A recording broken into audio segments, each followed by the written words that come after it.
fa mandrava ny fisainana sy ny zavatra avo rehetra izay atsangana nohitra ny faharalan'Andriamanitra izahay ka mamabo ny hevitra rehetra naiky an'i Kristy. Korintiana 2:10-15. Fantatro ve fa ny ady lehibe indrindra eo amin'ny fiainana kristianina ho antsika mpanara-dian'i Jesosy Kristy dia matetika tsy hita maso izy io, fa avaiza aza ao amin'ny eritreritsika no tena isehoany io ady lehibe io. Alohan'ny voan'ny teny amin'ny vavantsika na isehoan'ny fihetsika iray eo amin'ny fiainantsika dia efa nisy eritreritra ny aloha azy tao an-tsaina tao. Izany no mahatonga ny Baiboly ilaza fa tokony hambabo ny hevitra rehetra hanakaiky an'i Jesosy Kristy isika.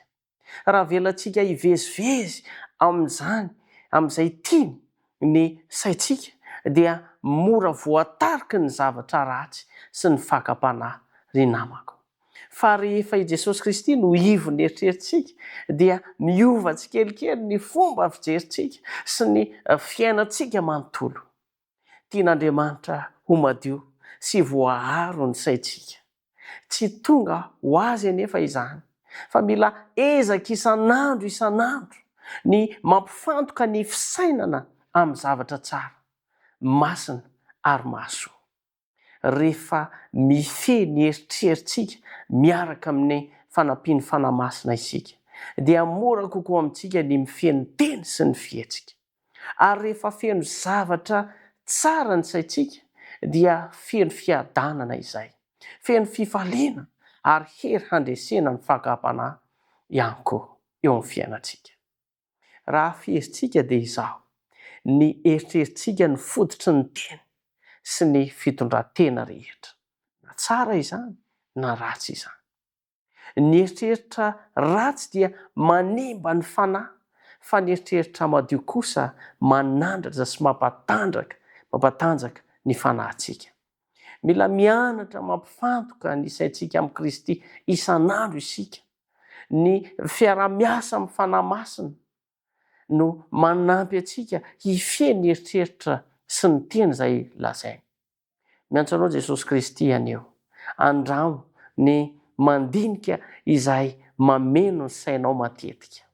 Diny hoe inona ny tena eritreretiko matetika? Mampanakaiky anao amin'Andriamanitra ve izany? Sa manalavitra anao amin'Andriamanitra? Aoka isika hanolotra ny eritreritsika amin'ny Kristy isan'andro, satria ny saina voaharo amin'ny zavatra tsara dia saina mahita fiadanana sy fandresena. Ombanao amin'ny fomba manokana ny Tompo, ary ny tenin'Andriamanitra izay norenesintsika dia ho toso tanteraka amiko sy aminao sy ny ankonanao, ary hitarika antsika ao anatin'ny fiadanana sy fitombona ara-panahy. Hivavaka isika.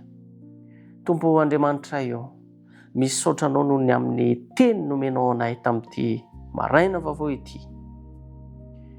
Engane, izany teninao izany mba hiainanay tsiraray avy.